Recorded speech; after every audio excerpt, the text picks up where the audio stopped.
We're live now. So I'm drinking tea, which is against my constitution, but I still have this. Still have the remnants of sickness. Well, it's sore, so I'm not jumping into coffee for about a week. I'm going to take a week or two off everything. Be a good boy. So it's the teas, stupid herbal teas. Talking about stupid. What's up, Jim? Hey, good morning. Good morning. Good morning. When the rod breath, Bob Bevy. Get it out of your system. There'll be no more sobbing when he starts singing the song. Wake up, you sleepyhead. All right. Go back to sleep. All right, that's enough. So, but hold on. I want to address something.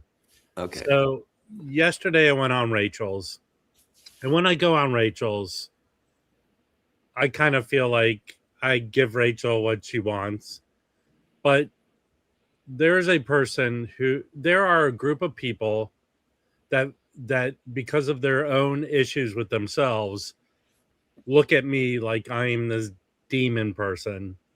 And you are. Well, I am, but have concocted this image of who I am, and this is what I'm going to hate.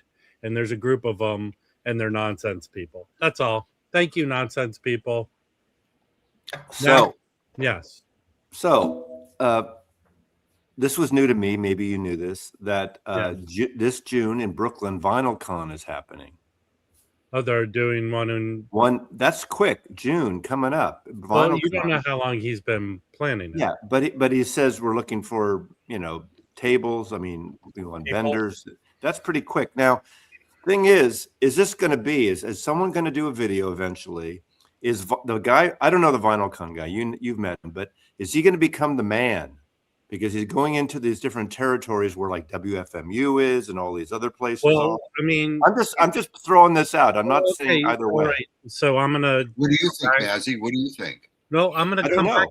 Let me come back at Mazzy. Mazzy brought it up. I did brought it because it's gonna. People are gonna talk about it. Let me give you my thoughts. The dude's an entrepreneur. And parking is rough in Brooklyn, but you don't drive in Brooklyn. You take the fucking. Can I get words out of my mouth? Wow. Okay. So the dude's an entrepreneur, and in a very short period of time, he's established a brand, and people like it. Okay. But let me ask you a question, Mazzy. Seems to me once every 3 months, all you guys go, oh, there's this going on, this record show, this, that, there, and another. So every metro area has record shows that regularly happen. Yes. Okay, so hanging out with Jim, I feel like the shows we go to that happen regularly in LA run out of steam regularly. Here's a good case in point. The Orange County Record Show, which generally I would give a B to, a B minus. But he can't consistently have the good sellers there. So, like the last one we went to, it seemed a majority of the people there were private people with selling from their own collections. And there's no consistency to the Orange County Record Show. That being the case, last Sunday, Jim and I went to the Pasadena Flea Market, which generally is okay. But it was Easter Sunday. And less than half the sellers that are normally there were there. And if anyone's seen Permanent's video, Lance, I saw him there. There was no one there. The dude for $40 finds $1,000 record. Yeah, he made a video about it. My point is, I'm not being judgmental about it. My question is, remember the old days, like when Crown Books was a big thing, or Crown or the big. Wait a second, the big chains are moving in. And there's little guys. Now, I'm not saying it's a bad thing necessarily. Mazzy, the same sellers are going to be there that are at the. What's going to happen is organizing some of those sellers are going to make even more money, huh? Okay. Then the same. Good. But Mazzy, listen, Mazzy, how many record shows do you think there are in Los Angeles Oh, there are a lot. No, every weekend. Obviously, every weekend there's 3 or 4. This guy has money to do this, and the funding, and the promotion, and the marketing savvy, and he's the connections. And I'm saying he's a good thing. I went to LA VinylCon. I thought it was a good thing. I'm not putting it down. I'm just saying, but the coming into these cities, 70% of the sellers are the same sellers that are at. And do you think the sellers at this are going to be different than the ones that go to WFMU? No, only in as much as they were for the LA one. Yeah. Okay. Yeah. Okay. It's the same as they were for LA. All right. I'm going to help you out, Mazzy. The people here, anyone who's watching, have you been to the Philadelphia Record Show? It's the same sellers. He organized. He's just giving them a place to sell. Okay. Now, that being the case, since he's becoming a brand. So I'm in North Carolina. I'm a seller. I'm a guy who goes to record shows. I'm Elliot Cruz. Hey, this guy's attracting people to it. I'll travel up to Pennsylvania to sell on that show. That's probably he's getting 30% of people that don't normally travel to do shows. Then is he going? Do you think he'll go to play? I mean, we don't know, but and I'm not criticizing. I'm just going to go to Bakersfield. He'll probably he should go to the Bay Area. There's no big record show. Oh no, fuck the Bay Area. There's no records there. But he should go to Chico. There's KUSF, which is a good record show, but not a massive record. If you're a seller in Bakersfield, you're going to come to VinylCon in LA. That's what you're going to do. No, I'm not criticizing it. I'm bringing up the question. No, but I don't feel you're criticizing it. No, but he's giving a venue for the same people who sell there anyway. For me, it's not that you're criticizing. I'm just waiting. I'm just waiting to the point. I'm waiting to the point. You're asking a stupid question. I'm waiting. One at a time. No, let me finish this. I'm waiting for the day where we get a David Texas Safe and Sound doing what he did yesterday with one small record store bitching yet again every year about he's stressed so much he can't do record store. He's so fucking. He said stressed 10 times in his. Okay. And I don't know the guy. He might be a great guy, but he's stressed out. He shouldn't be in that business. Mazzy, can I ask you a question? Because I did watch David's video. Chance, that should be your next topic. Mazzy, I'm talking to you. Let me ask you the question. Please respond. I didn't watch David's video.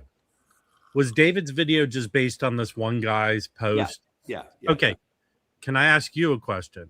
Yeah. How many record stores have we seen that have made posts saying, I can't do it anymore? There's been a handful. Yeah. Now, if David did his due diligence, he would include all that stuff. Yeah. He mentioned he talked to people in Texas that are pulling out of it. He's making content to make content. That's my issue with Dave. Every time we get content to just make content. Every time we get close to a record store, Dave, we talk about it's the man, it's the corporate thing, and there is an aspect of that. I totally get that. I have again, not to pile on David. No, David presented it. Mazzy, I'm asking you a question. Don't talk when I'm ready. Okay. How many videos has David made about actually going to record store day, waiting in line? I don't know. Does he do that? I mean, not that I know of, but maybe he does. I don't know. My basis for not taking people seriously. They make content just to make content. They don't walk the walk. They don't talk the talk. I kind of feel that way about him, but that I'm not again going to overly criticize him. That's my issue with him. No, he basically read underly criticize him. No, he read you next, Jim. He extremely slowly read the post of the guy. Yeah. It says he does know a few. No, I'm sure he does. Yeah, but Chance. A lot of people don't know you like to bake, Chance. You don't make videos about it. Everyone's multidimensional. Everybody's multidimensional. There's things about me that I don't make public that I know a lot about, and I don't feel like it works in this situation. But again, you have a channel where you talk about vinyl collecting and you make a video about record store day, but are you really the guy to talk about record store day? Well, we go back to VinylCon. Can we go back to VinylCon for a minute?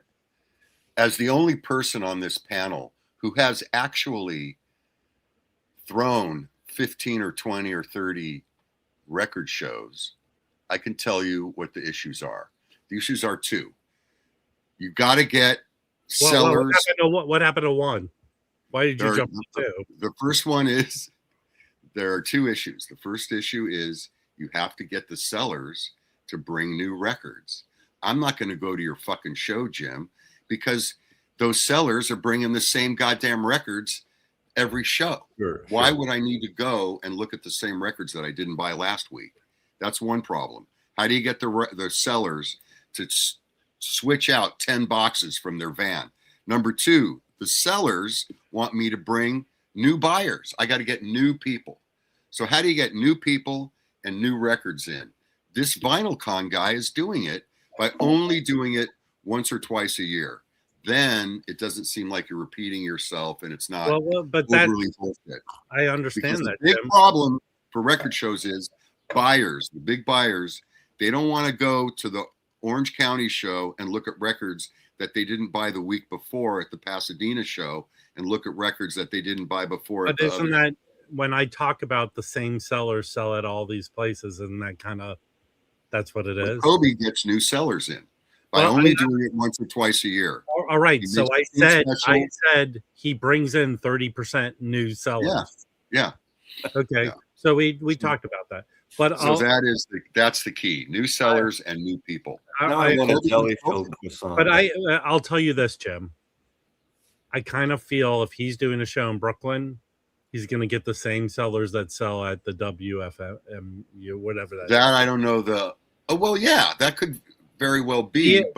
He is. Yeah. But that show's once a year. It's and you know what? 4 months later. Hold on. I haven't been to that show, but from what everyone's talking about, the Kobe guy who I've met and talked to him. The Kobe guy runs a better show than that WFMU. I'm sure people are going to have a better experience coming out of that than record availability and what you get aside. Potentially, he'll probably have good coffee there, which they don't have at WFMU. At least they didn't when I went. But right there. Now, what about? I'm not against him doing that. I think it's great. But can't make every connection to wrestling, Chance. Here's the only thing I would suggest, and I don't know the guy. You know him, Jim, or you met him, or you have contact with him. He should get on some of these. I'm not the interview, like whether it's Chance or he needs to come out to the vinyl, reach out to the vinyl community. Well, I talked to him. I said to him, "Hey, come on my show. Like a lot of people watch." And he goes, "I'll come closer to the event." And I said, "No, people are actually going to fly in from other places." Right. Now, here's a question. If he has this thing in Brooklyn, it's a good question. Not everyone has the financial means to also like go in summertime and go again in October to New York and put up for a couple of days. So will that stunt traveling people at all? The big money people are going to go. Yeah, but Mazzy, here's what I know.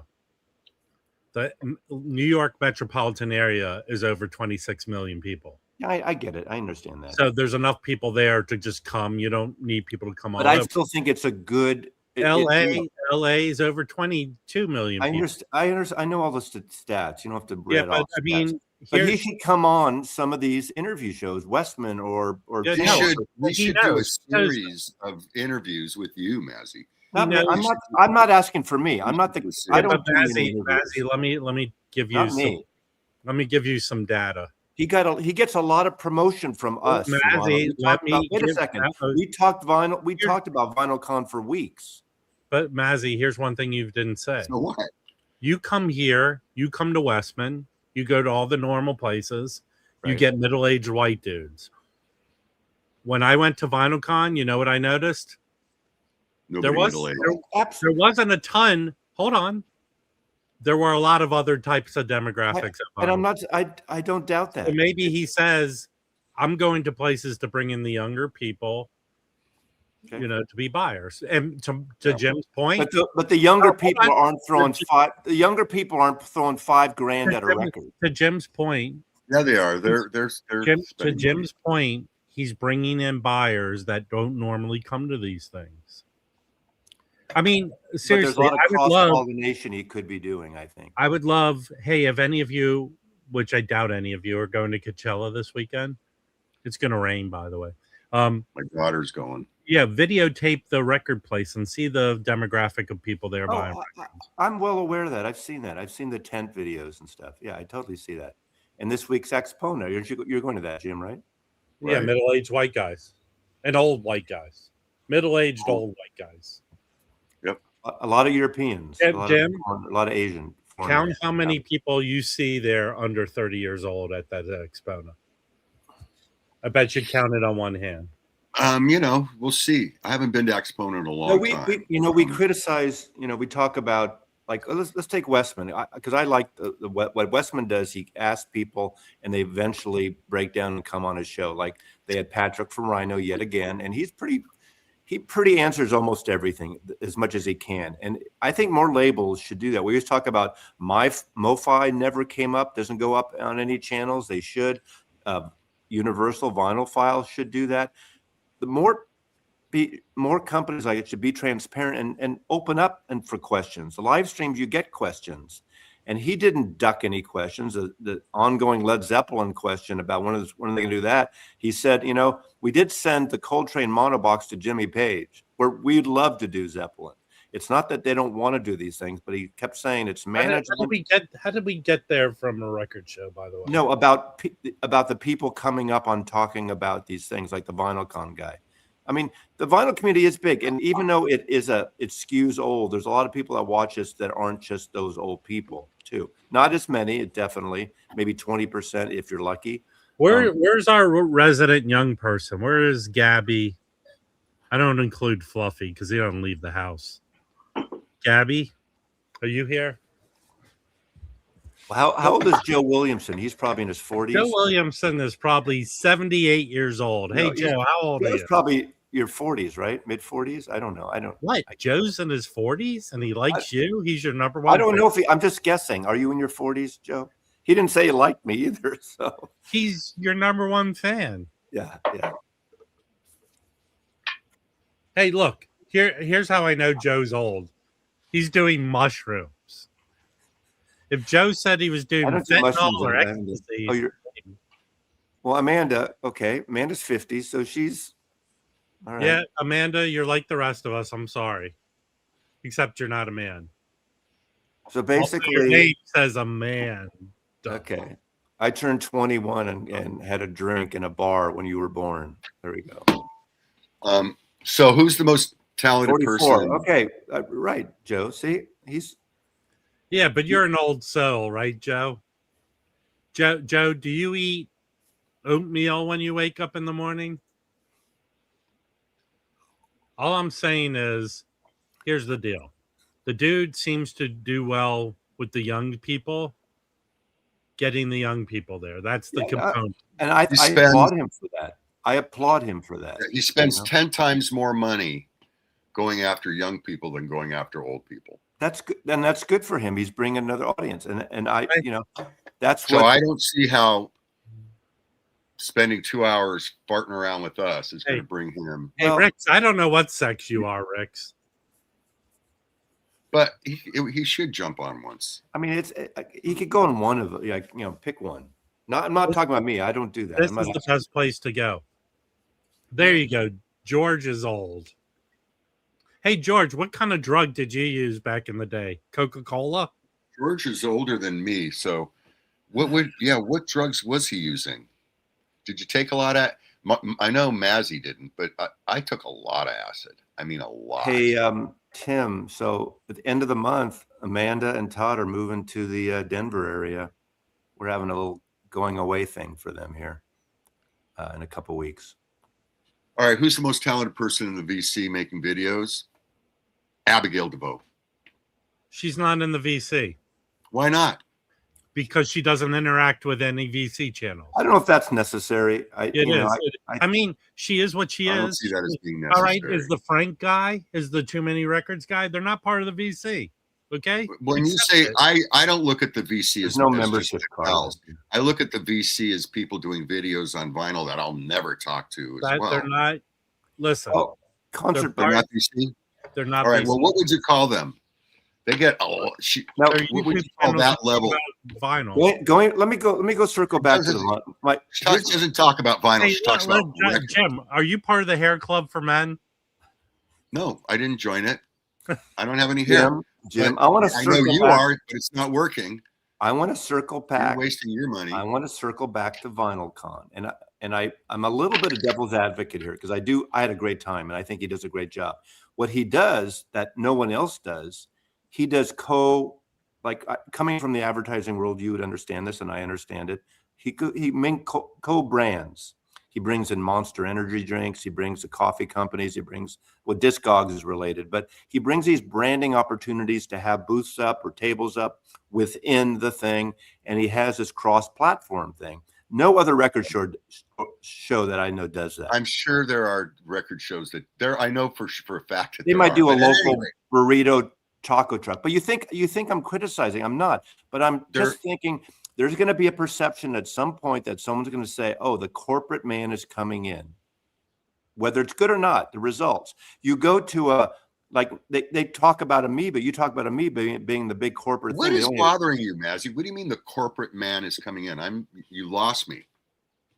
VinylCon is now a brand.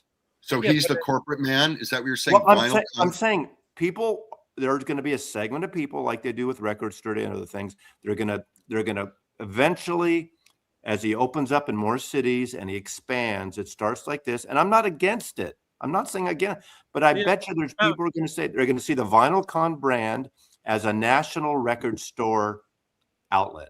A record. Hey, hold on. Can I say something real quick? Hey, Mr. VinylCon, send your angry cards and letters to Mazzy. Yeah. Does anyone understand what I'm getting at? I'm not. I do. And it's like, Mazzy, people who gives a shit? Enough. So what? Okay, that's a good answer. If you don't give a shit, anyone who's successful has haters. Hold on. Why do you always focus on those haters? Mazzy. Yeah.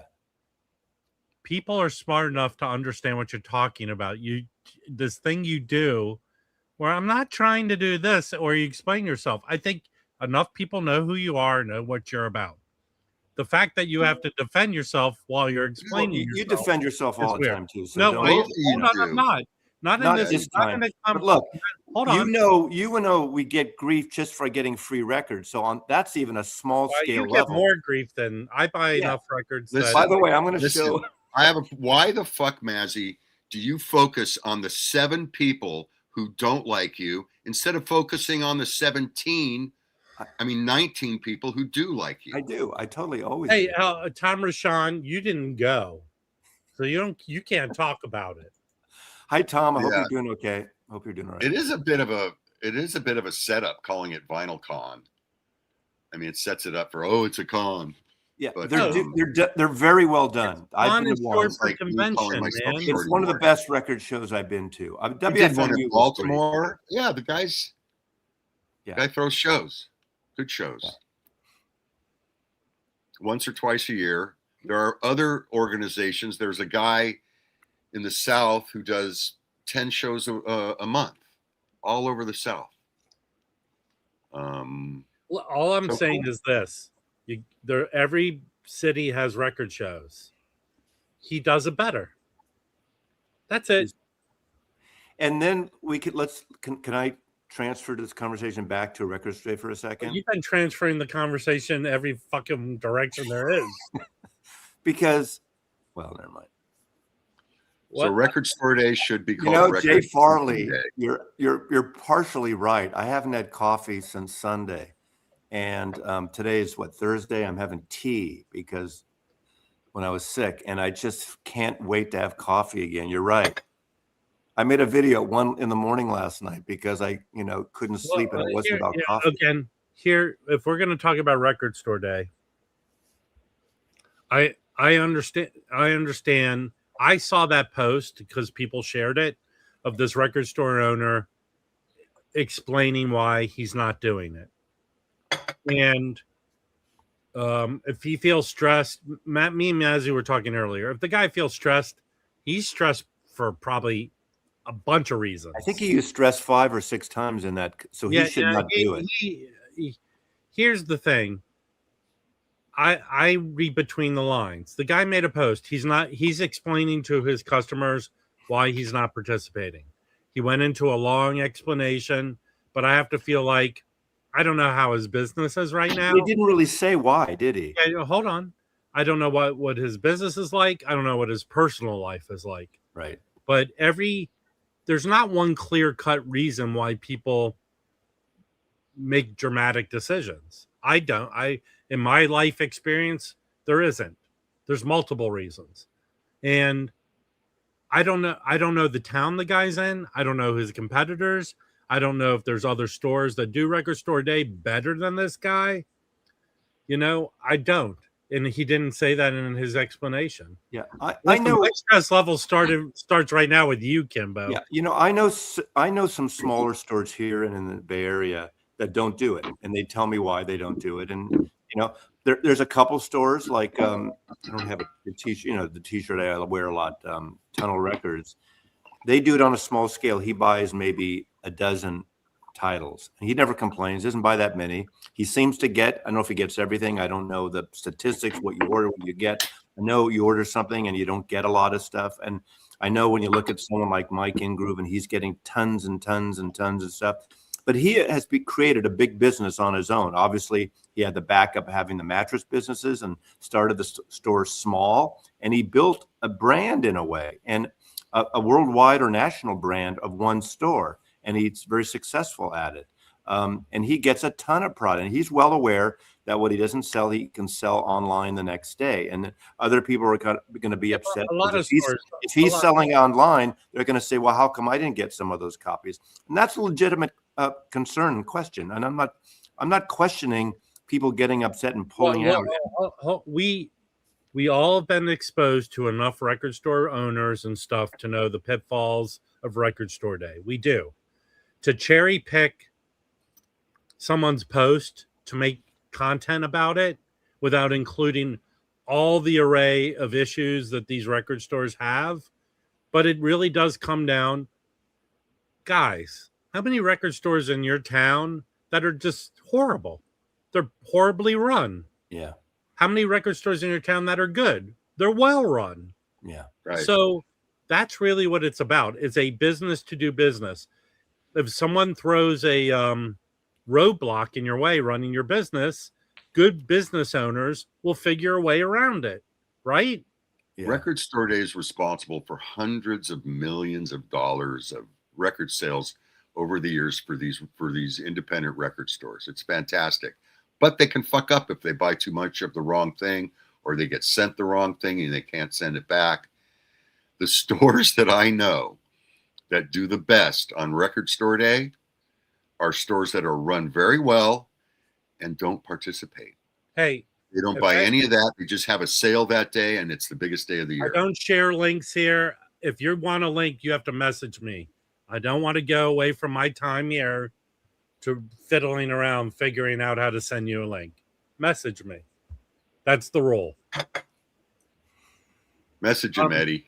Ball buster today, Rob. Like Permanent Records does. I didn't know he does Record Store Day. Does he do Record Store Day? Yeah, he usually has a selection of titles. Yeah, I don't. But Lance is one of those stores, and that you realize like Noble Records too does a few Records today, or used to. I don't know if they do now. But they really dig and find a lot of rare records. They do the work. Mazzy, you went to Permanent, right? Yeah. What did Permanent have there? A lot of rare records and a lot that have. He has a. You asked me to. You want me to answer? No, because you won't answer what I'm trying to get at. Yeah, you missed the question. I'm not going to answer. Your answer was wrong. He has a bar. He figured it out. He figured out a way to add to value and make money selling like alcohol. Easy Street with the breakfast place. Yeah, 100%. If a record store is complaining about Record Store Day, don't do it. But I got to have a feeling that there's other issues going on with the dude running his record store. Rick's, I don't totally agree. Okay, I think there are 4 stores right in Seattle. There's a few others outside. I'm trying to think. With Silver Platters, Easy Street, Royal, the Pond. There's about 4 stores in Seattle proper, maybe 5, that do Record Store Day. The others don't. And they've been doing it since the beginning, and they are successful, and they do it. And they're not, 2 of them are bigger stores, and the other 2 are smaller, tiny stores. and they in do the it. beginning. I saw guys go out of business because they Well, they didn't get what they ordered, Hey, and it put hey, them out of business in the beginning. Alan, Jim is not right. I'm the one who said that, and I look nothing. Well, I like just said it. I said it. The stores that do the best don't participate in They record do store special drops on those. Billy Hurst sells drinks and beer at his I store. mean, a record safari. And Billy Hurst does record store day too. Record safari. They used to have some titles. They stopped doing it. You know what he does? He puts together a whole drop that he saves for record store day. But he's a good buyer as a used buyer. A lot of these stores don't have anything new in record store day. Atomic they don't sell new records, so they don't participate in record store but day. they don't. I mean, new digs or new records. drops. And record store day is in fact one of their biggest days of the year. That's good. That's good then. Yeah. And they don't have the problem. Then Jim, what you're saying, it does happen. It does help those stores who don't participate because they get into the Now it does. Now it does. In the beginning, in the first 3 or 4 years, hang on, Mazzy. The first 3 or 4 years of record store day, if you didn't participate, people got pissed. But then they found out, well, this guy's not participating, but he has great deals, and they went anyway, and it was part of the thing. In the very beginning, people got pissed because they assumed everybody did it. Well, when a business starts at the beginning, the first years of any business, there's no profit anyway. Usually, it takes a few years to get your ground going. So it worked out in the end. It's not for everybody, but I tell you, we talked about this year. To me, there are way too many titles this year, and too many good titles, and there's a lot of crap. But what's crap for me is good for someone else. How can there be too many good titles? You know what? Let me fix what Mazzy just said. He gets a lot of them already. He don't need to go. So all I'm saying is if you talk about a guy who complained about record store day, there's got to be more going on. That's my feeling. Yeah, put Scott Wheeler up there. Scott Wheeler nailed it. What do you say? I don't. RSD has become the equivalent of Christmas or Valentine's Day for chocolate shop. It's a lot of pressure. I would say that's a fair assessment. Yeah. Yeah. You mean all the chocolate shops, Valentine's Day? It's Tom. I don't even think it's necessarily glut. I mean, there's some glut. I think there are too many of certain types of things. Is it a glut of live titles? Live titles are easier. Yeah. But then you could argue, Tom, live titles aren't reissuing the same old thing. And if it's your favorite band and it's a good live title, like there was a good Television one year, there's a couple good Ramones, a couple of good Doors, a couple of terrible Doors too. So Joni Mitchell. So if it's a good title, I mean, it's something that's not the same thing over and over again. Hey, what was the name of your store? Scott's House of Chocolate? It's funny you guys bringing up this subject. I was in San Antonio on Sunday, and I visited one of my favorite record stores there, and they're not participating in RS Record Store Day this year. And they tried for this coming up RSD, they couldn't because previously they had opted not to participate, and now they're making it harder for them to participate. But he was telling me, he goes, the records are so expensive that you kind of break even even if you sell everything out. He goes, the year that we decided not to participate, I mean, they really didn't have many good titles. The titles kind of sucked. So he said we opted not to participate, and now this time around we wanted to, and they just said that now since you all already opted on our previous one, you can't participate on this one. You have to reapply again. He goes, we reapplied and we got denied. I don't know the reasoning for that. Based on too many records crying about it, they seem to be pretty cutthroat now.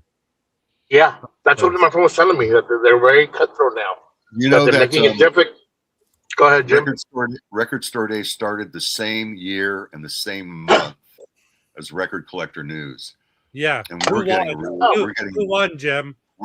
We're getting really fucking corporate around here at Record Collector News. After 18 years, it's starting to come together. Hey, no, we are responsible for 100. Hold on. 100. Actually, Jim is no different than Record Store Day. I'll tell you.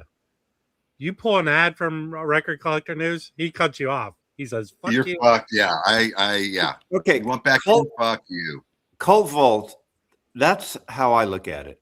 It's about having fun. You know, Yeah. you've seen my videos. I meet up with friends every year, and toothless we guy. have a blast. And yeah, we have a blast. Now, I'm fortunate to be in a city with people I've met and I know now, and 3 or 4 of us go out, then we meet up. We have a great time. And whether we get the things we want or not, we go to 2 or 3 stores. In fact, the second store we go to these days, we end up finding almost everything we probably could have done without getting up early. And it's a tiny store or a small store. Right. And they do really well with it. And also, the profit margins on Record Store Day releases are slim to none.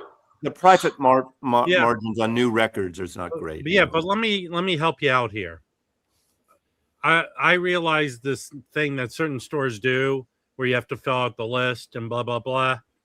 You're really stopping those people from coming in the store and buying the used vinyl where you make money on. Yeah. Right. The good stores know that someone comes in for a Record Store Day record and then you put 20% off on the whole store.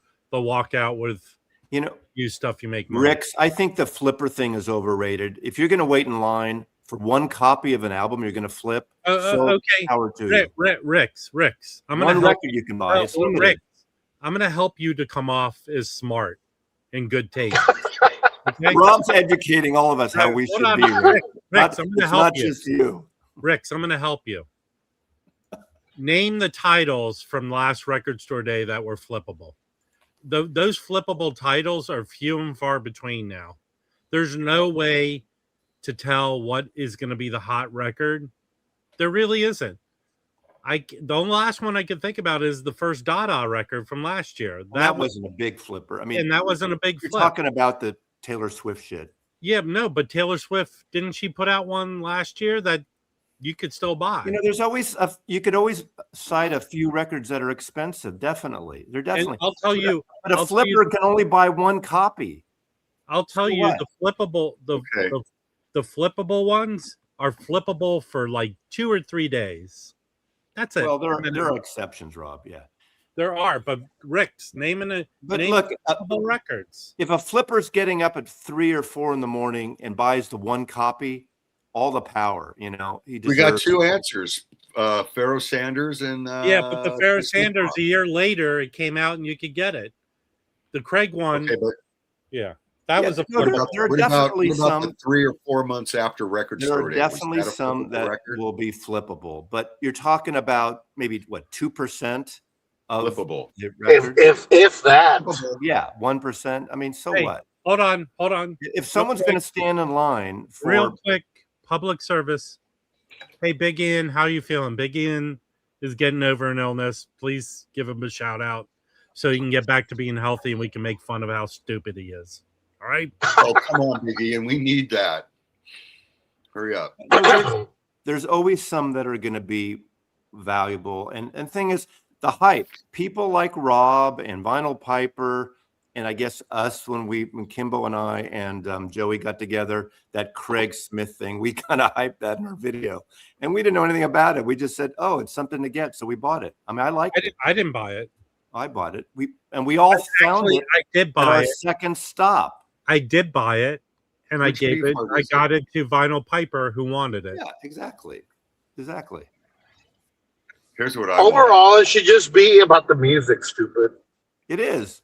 And it's seriously, it is like another live Grateful Dead record. Okay. This is a Record Store Day preview. I haven't listened to it yet. This is a great when you show anything in the 70s, June 1976. They sent you that? Yes. Gravy Train. Hold on one second. I think he's not even opening. He's just going to sell it without opening it. I get it. I don't sell. I'll tell you right now. I'm getting Kraft sent me a package that should be here tomorrow, maybe, with stuff for Record Store Day. Oh, say.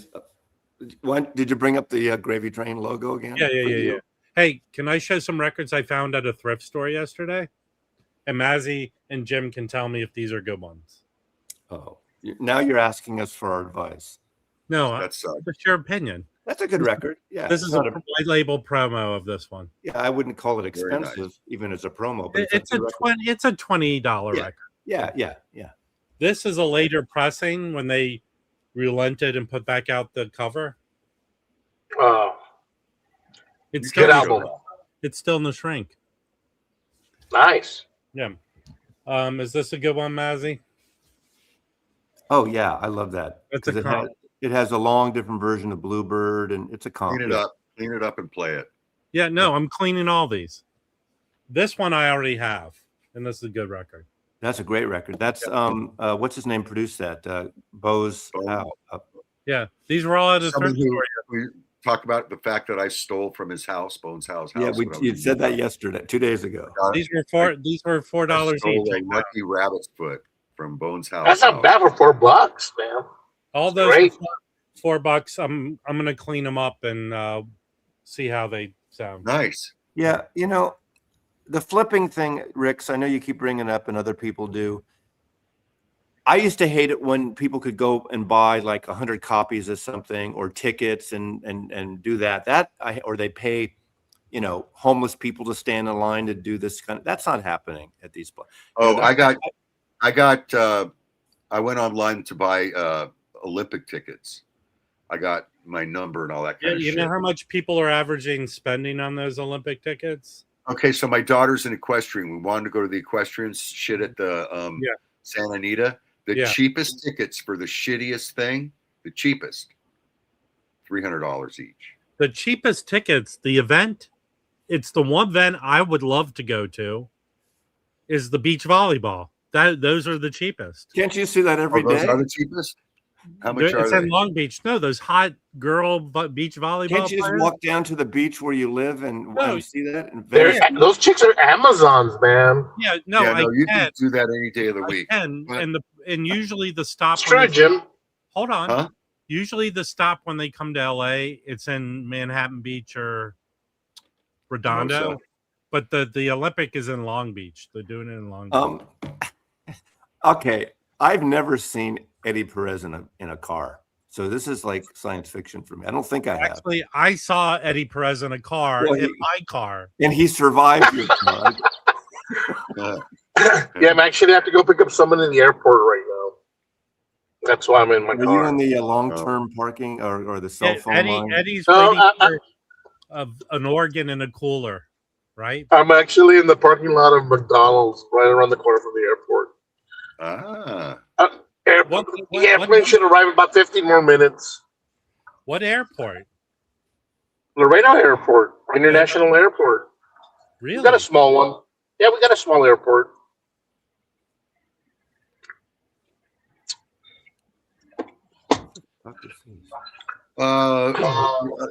Cultivist 67. What's the story with that?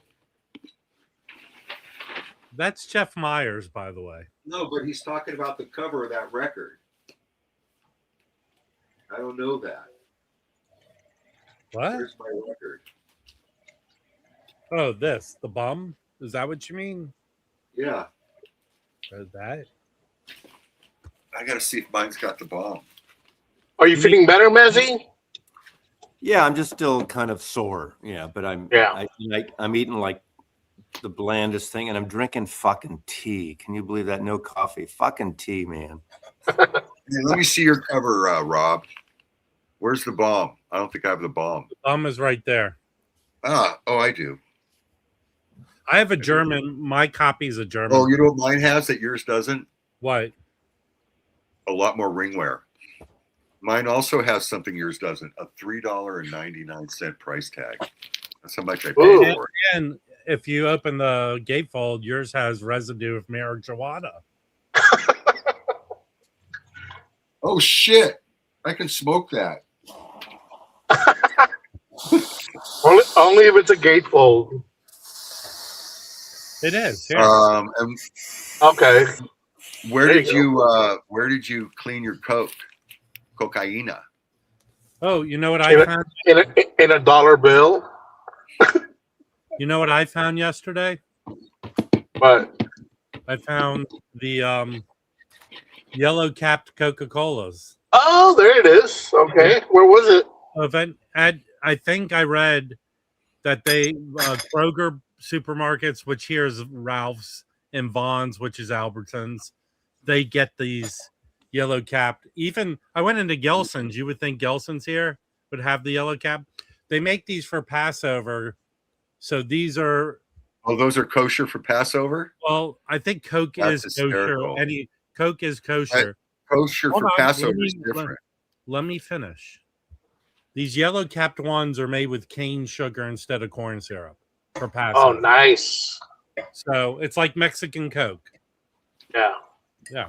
Awesome. Kosher. All right, guys. I'm gonna bail out. I need to go to the airport. But I just kind of want to chime in on that record store day, just because I had that conversation with my friend who manages a record That's store. interesting. It's interesting. Well, it's a small store, you know. They're not an amoeba, so you know Yeah, they spend look at $5,000 every dollar that If comes you in spend and 5-10 goes grand out. on records you can't sell, you're fucked. And the reason they opted out of RSD that day is because it felt it was the Black Friday, and they said, you know what, there's no good titles. We'd rather give the employees the day off, spend time with the family, and then we'll sign up for the next one. We'll come the next one. They got the Shaft. Well, that's, Anyway, guys, yeah. as always, it's good hanging out with you guys. Y'all have the rest of your day. We'll see you later. Bye-bye. Bye, Eddie. You know, Take care, Eddie. Have a great day. another component is the stores that actually have built up and done a good online presence after the fact. You know, if you build a website, I mean, a lot of stores don't have the wherewithal to do. Well, their actually, inventory. I believe that there is a service that a lot of record stores. You still have to inventory all your stuff. You have to do the Yeah, work. I don't know if that's that difficult to do. Yeah. I know a lot of stores that are hardcore. Well, Atomic doesn't do that much business on the internet. They think that by putting it on the internet, they're ripping off their customers. What a fucking idiot you are. Here's what you do. Oh, I just put it on silent. There's that thing that says What silent. record stores are not indie? You know, you're right. There aren't many. Even Amoeba. Amoeba only has 3 stores. 3 fucking stores. Yeah. I mean, Rasputin's got more stores than what's the one on the East Coast up in Maine, Portland, Maine, that Bull Moose? They're a bigger chain than Amoeba in terms of there's quantity. another chain besides Bull Moose. Rasputin's a bigger chain. What's the name? What's the one comic? I don't know if they still are they? I don't know. Rasputin's, they still have about 5 stores. Hold on. Really? The Boston area chain, comics. Something comic. Oh, yeah. I mean, there are a few like that. So Amoeba, they're big stores, but they started just making a big store. They're totally independent.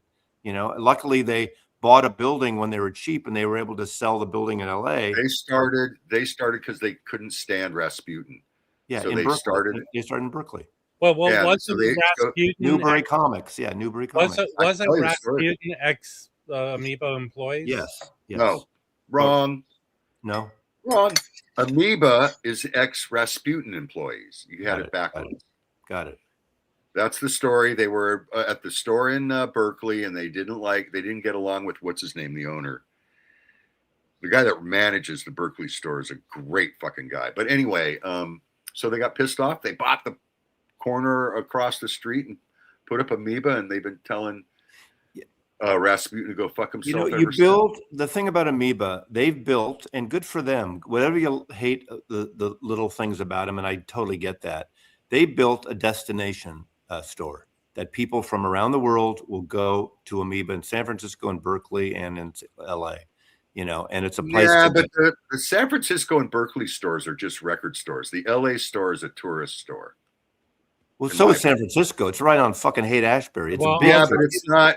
It's not. It's a big tourist store. It is. But trust me. You talk LA, I talk San Francisco. Every time it's a big fucking tourist store.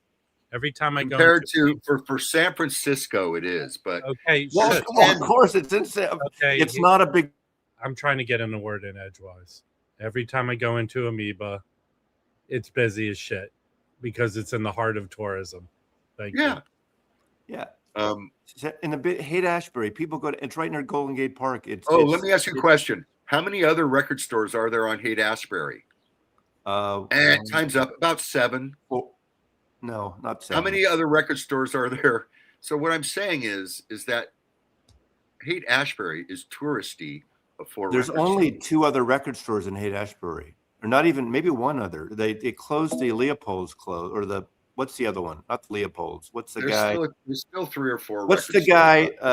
The Svengali guy. It was named after in Berkeley and Rasputin. Yes, Rasputin closed on Haight Street. That's not there anymore. You want to know why? Because the guy's an asshole. No, because the guy's a fucking genius. He owned that building. He owned the real estate. Okay, so he sold it, but they're not. He owned it. We got someone from the Bay Area. Haight-Ashbury is a tourist trap. I was at Rasputin's in Pleasant Hill yesterday. Hate that fucking store. Rasputin. How about Campbell? How about What's Campbell? That? How about Rasputin? That's I didn't another know they had that shitty many store. stores, actually. But And there's Fresno. There's still one in Fresno. I had no idea. Well, wait a second. Why did you go there, Jack? If it's hot? well, so the one in Pleasant Hill also sells clothing, and I have a whole closet full of shirts I'd like to get rid of because they're bigger than I am now. Oh, really? You've slimmed down? Yeah, and so I took 10 shirts in to sell, and they were very nice. They looked at them, and then she says, "Well, I can't buy them because they're 3X and 4X." And she says the manager in Berkeley, who's a real asshole, wouldn't let them carry extra large sizes. That's the entire vinyl community. I know. It's like crazy. But so I did pick up a few records when I was there. But the time before the last time I went to Rasputin's in Berkeley, the fucking manager bawled my ass out for using the elevator. I'm an old man. I had about 40 records in my hand. Really? And I took the elevator upstairs, and this fucking guy gave me all kinds of shit. PB Thal, you're right in the Haight-Ashbury. The Lower Haight has 2 more record stores. So that's Lower Haight across Divisadero. But you're right. The Haight-Ashbury only has Amoeba. And the Amoeba in Berkeley, ever since they put in the pot store, you can't move down the aisles. They're so fucking small, you know? Right. Well, wait, you have a pod store inside Amoeba? Well, they took about a third of the original Amoeba and made it a pot store. It's not inside them. You know, you have to go to the pot store. Those guys are successful in spite of themselves, if you ask me, man. But one thing I did pick up, I picked up 2 Frank Zappa records that I did not have. Jazz from Hell and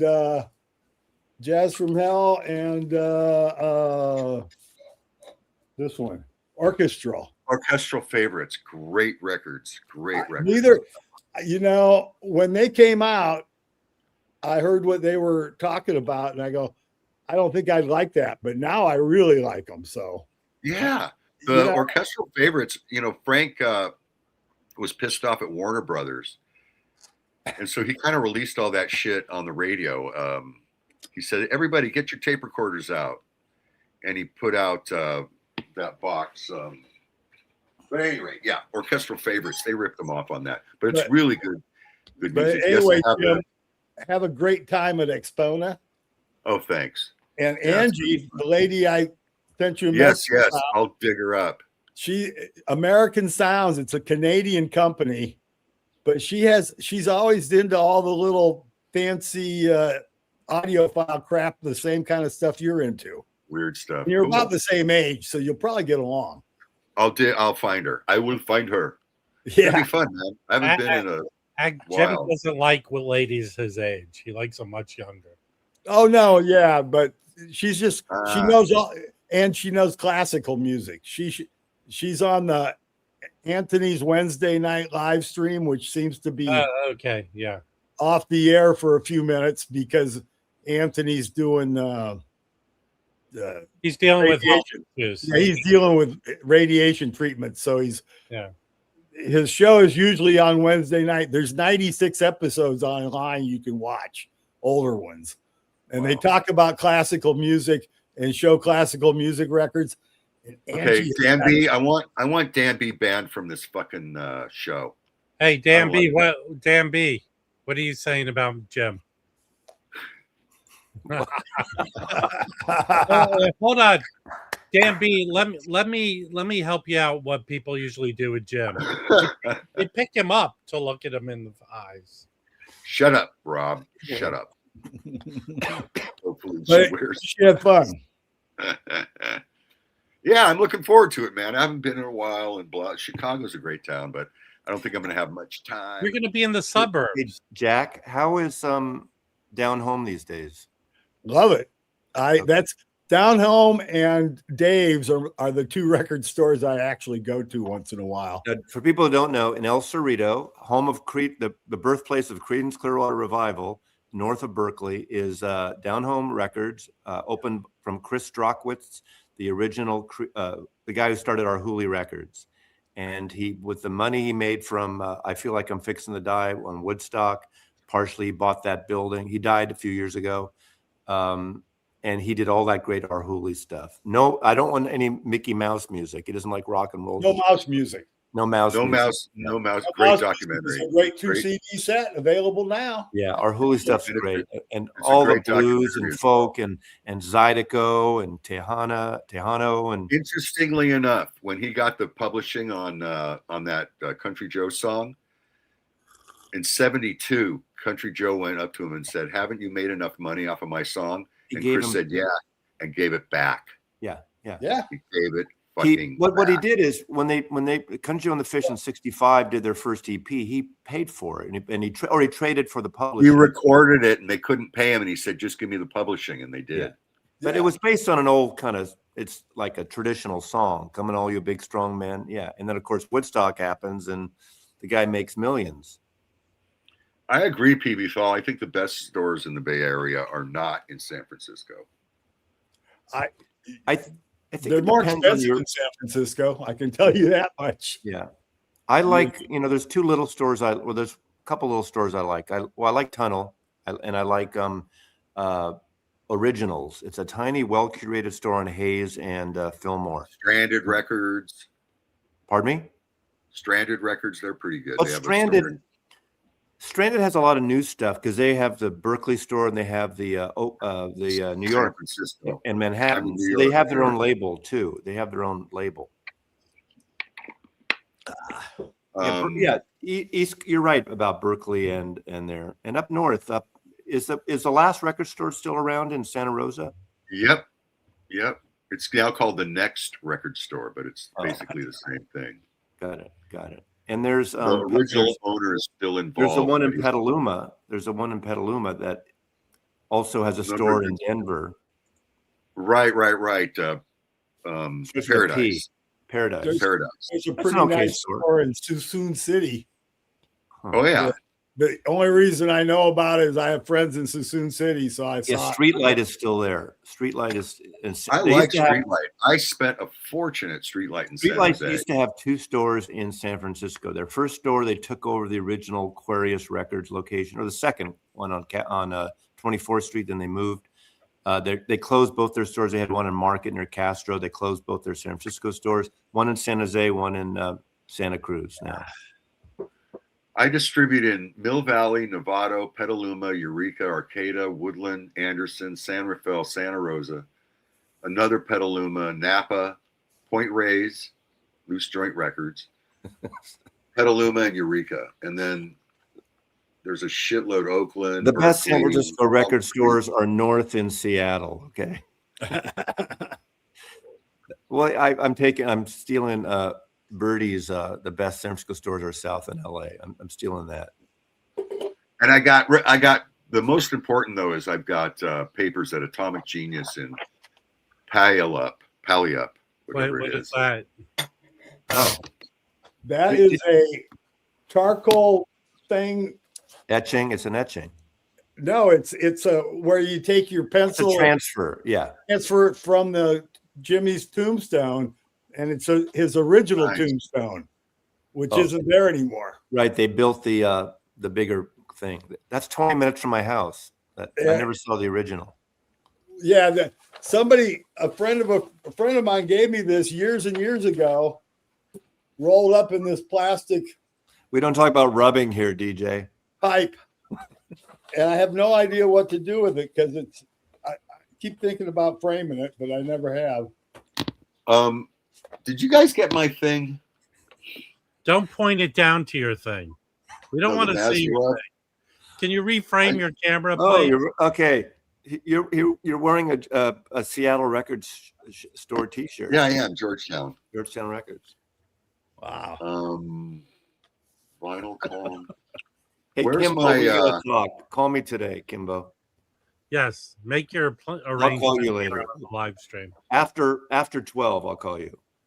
Yes. Call Mazzy's secretary, Kimbo.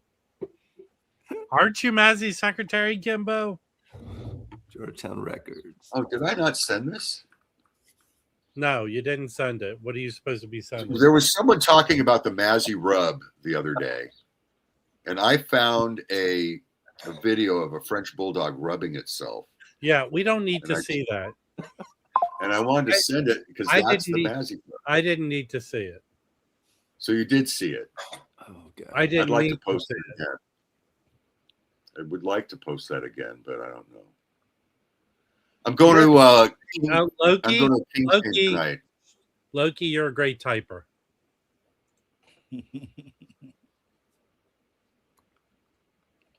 Oh, here it is. Um, Copy. I don't look like a potato or a turtle, Loki. All right, here it is. The Mazzy rub.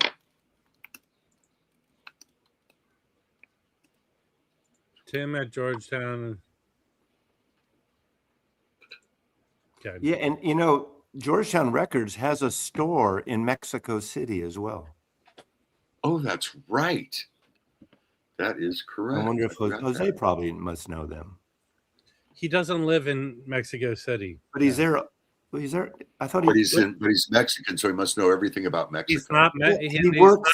he's not Mexican. No, he's not. He's not. But I Does he just live in Mexico? okay. Never mind. Never mind. He lives Oh, there. He's not Mexican. What happens if you click on them? Oh, it doesn't work. Shit. You can't do links. It doesn't work. Crap.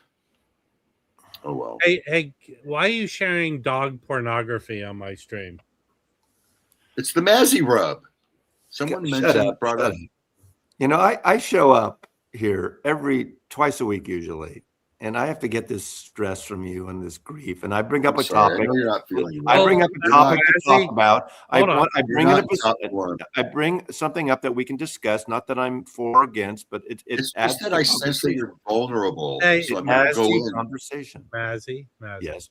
My suggestion to you is if you're really stressed, make an Instagram post, and then somebody will make a YouTube video about I'm it. not stressed at all, actually. Yeah, but reading again, I would like to know that guy who posted the store, and all the power to him for coming up and saying that. He just doesn't want. You don't want to disappoint your customers, and so I give him kudos for that. But the way he wrote about that 5 times or so, saying stressed, that guy is stressed beyond record store day. It seems I can't overanalyze. You talking about it is stressing me Yeah. out.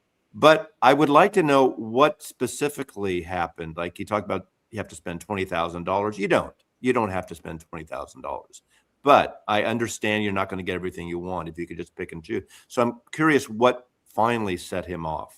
And Mazzy, how about I list 5 things and you go, you Okay. will say, Tell me 5 things. Bring I'm it gonna tell on. you 5 things, and you will Let agree. me have it. Bring it on. You will agree with each of the 5 All things. right. Let's hear it.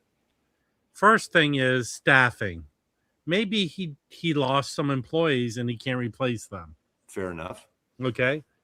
Secondly, in with regards to that, in the first thing, maybe his go-to person that helped him run the business left, and it's stressing him out. Okay. Secondly, how much does he owe the distributor? 3. That's 3. You already did second. No, I didn't do 3. I was still on 1. Here's the second one, Mazzy. Wait, 1 has 3 parts?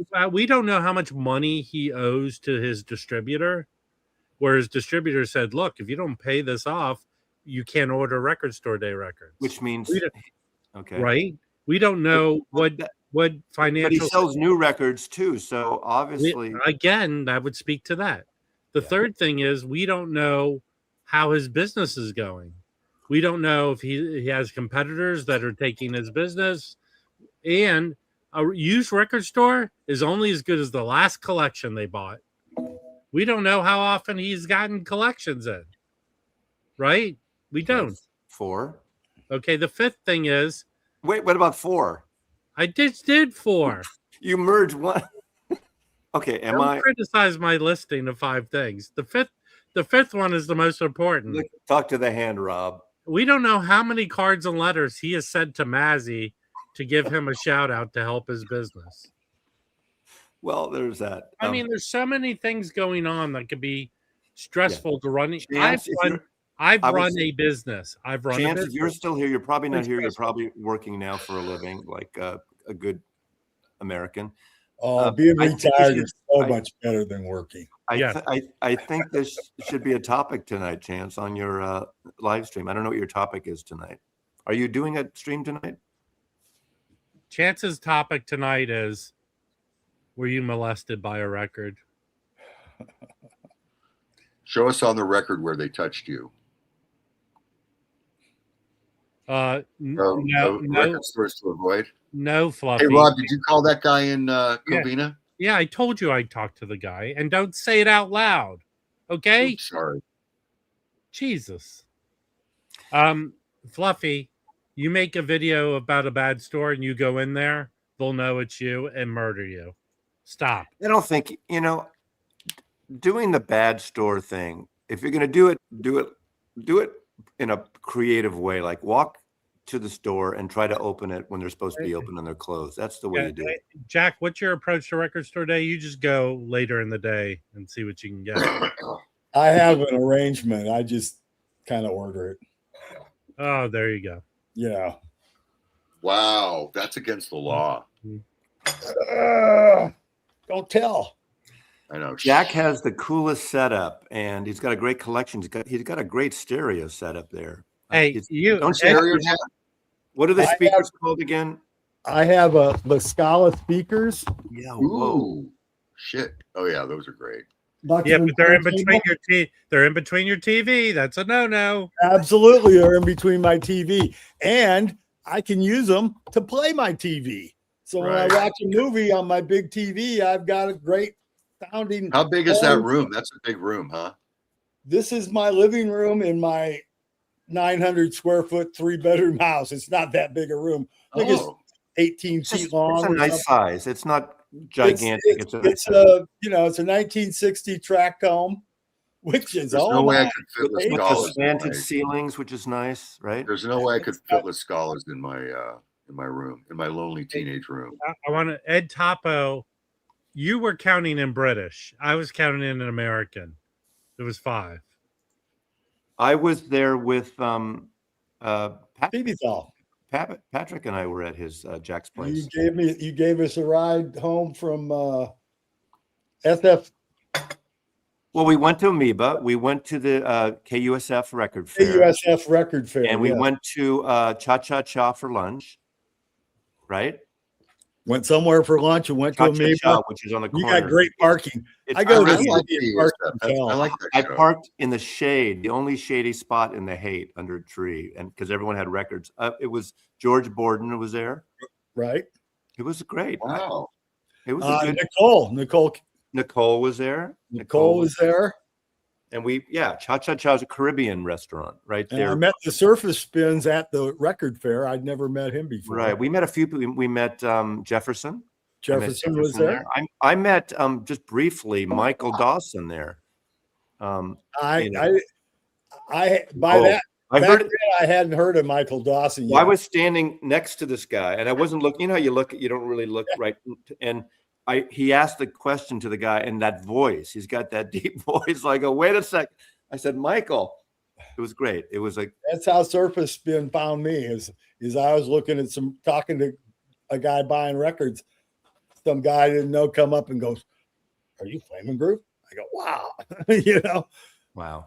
And that's for a guy who's, you know, if I get 20 views on a video, my videos are great. I just put out a video on Dan Hicks the other day. Oh, Ooh, I love okay. that. I'll watch it. I'll watch it. On Easter Sunday, my second family, who I always celebrate with, they didn't celebrate it this year for some reason. They canceled Easter. Did you hear? I guess because They found the body. I was here all alone, so I pulled out the 60th birthday party. Dan Hicks, they had a CD DVD release of that. I saw that. That was I went to see that at the the Symphony Hall I saw that. The 70th one was at Davies. Oh, that's the one I saw. Okay, that's the one. 10 years before they did one, and it was at a big hall, but I think it was, I'm not sure which one it was now, but it's like there's 15 songs on this DVD. And you know how when there's a big show with lots of guests, they end up with all the people on the stage at the end of the show. Dan started with all the people on the stage at the beginning of the show. First song, 45 people on stage. Wow. Just a great song. And then everybody left, and they were, you know, the original Lickettes, the Lickettes that made 3 albums, and then the Lickettes that he was using. I wish it was really unfortunate because they were on a peak. And I remember reading an interview with, you know, the producer Tommy LaPuma, who produced 2 of the Dan Hicks albums for Blue Thumb Records. And they were kind of building an audience in their own like genre. And they decided to call it quits. And I went to they did 2 shows in a row at Winterland, their farewell shows, but they opened up for the Kinks. And I went to both shows. And one of them. I mean, it was so good. And I think, why did they? Did you see him open for Alice Cooper and the Stooges? No. Okay, June of 1970. Wow. When I just moved to town, basically, the Flamin' Groovies ran the Fillmore, not the Fillmore West, the Fillmore on Geary and Fillmore. They ran it for about 6 months and had shows, and most of the time they would play. But they had a show. Dan Hicks was the opening act. Alice Cooper was second, and the Stooges. And I saw that show, and I have never had to buy an Alice Cooper record or a Stooges record ever since, because I saw them once, and that was enough. It was, yeah.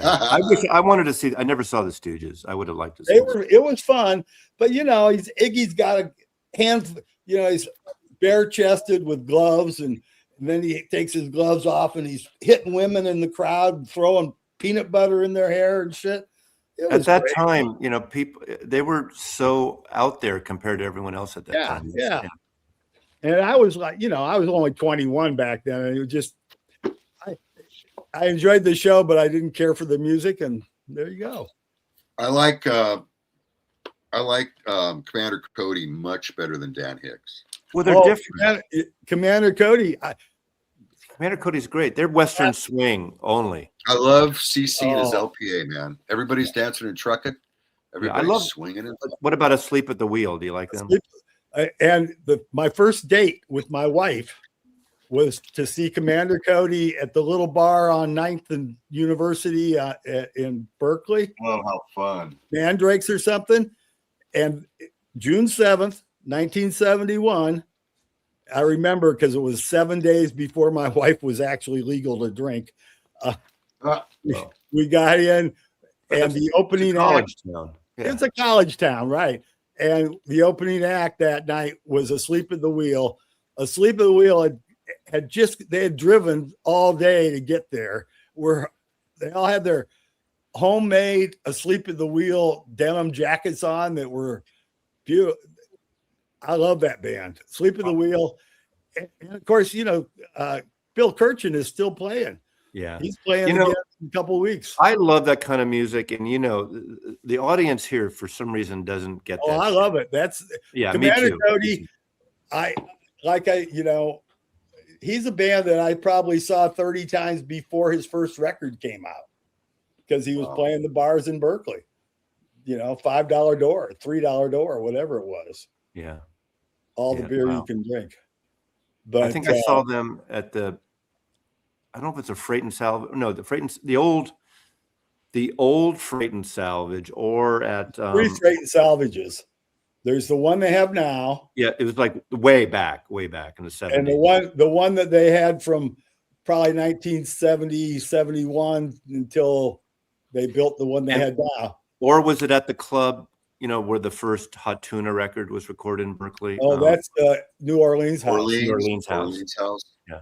Because the original Freight and Salvage was actually a Freight and Salvage warehouse that they took over on San Pablo Avenue. Right. One of my favorite places when I used to go out of town, we used to drive up to Katati in the beginning. And at the beginning of And I remember seeing Gene Clark there, and a lot of great shows there because the artists would play in Berkeley at the either Berkeley Square or at the Stone, and then they would. Did you ever go to the Long Branch, or were you too young? Yeah, no, I went the to Long Branch. Was the Long. I got to see Patti Smith at the Long Branch, Toots and the Maytals at the Long Branch. Great fucking club. Did you go to the boarding house? Yeah. Yeah, that was a great spot. That was one of the great first clubs. Did you see the Birds when they played? They played like 5 nights at the boarding house when they did their reunion album. I didn't see that reunion. I saw the Birds. I saw the Birds at the Fillmore West, and I saw the Birds. My second show ever with my friend's parents in San Jose was the Birds in 1967. It was right after Gene Clark left the band, and they played at the San Jose Civic, and it was great. But I was 13, right? But it was still great. The reunion Birds, they did 5 shows at the boarding house, and then decided not to tour, and that was probably a good decision. Well, that album kind of bombed. I remember I was so excited for that album. I like it more now than I did then, but it's not still great.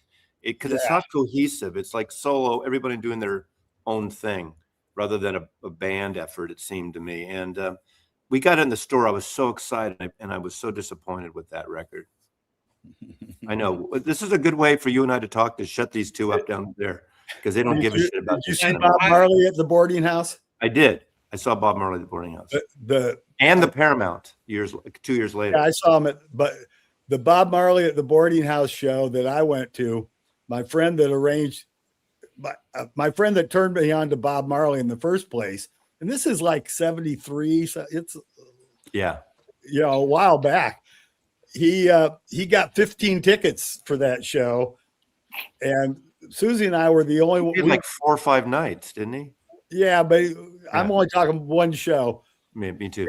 And so Susie and I had to come from Hayward. We lived in Hayward at the time. And it was a work night, and we were just barely going to make it on time. My friends had saved us 2 seats. They had the entire second row of tables on the left-hand side of the house. And when we got there, we were the last 2 people to come there, and they go, "Yeah, your friends have saved you seats." And we had 2 seats in the aisle. And the aisle across, this is the second aisle, the main section was entirely empty. Little reserve signs on every table. Just, got in, ordered a drink, and the show's about ready to start. And the people from backstage came in and filled the second row. And right across the aisle from me is Jack Cassidy. Wow. Motherfuckers and they're all lighting up these big ass joints, and he just handed it to us, and we passed it down our table too. But so and Bob Marley, that was like the Bob Marley live record that came out. That show was almost identical to that record. How long did he play for? Oh, I don't. Hour and a half? He did a full 90-minute. Yeah, 90-minute set, 80, 90 minutes. I don't remember exactly. But I remember the Paramount Theater is a big deco place in Oakland. Amazing. Oh, yeah. And it was early after they renovated it. I think it was only a few years after the big renovation. They gutted it. I'm dying to go to the Castro now, the Castro Theater. The Castro. Last time I went to the Castro, I think, was to see the 4-hour version of Ronaldo and Clara. I saw that. It was terrible. It was terrible. But the Castro has been gutted. They put $30 million in it. And Sam Smith did like a 3-week residency to open it up. And last week, Nick Lowe played there just before he came here, before I saw him. And he was great. Just a solo thing. It was good. Well, I'll tell you, this month I turned 77, and last year I quit driving at night because I'm just not comfortable driving at night because of my vision. And so I didn't go to any shows. You don't drive, you don't go to shows. But you have to get take a lift back or something if you decide. Yeah, or I've got some friends that say they'll go with friends. Yeah, go once in a while. But it seems like all my friends live in Berkeley or Oakland, and I live in San Pablo. It's like a 12, 15 miles away. Right.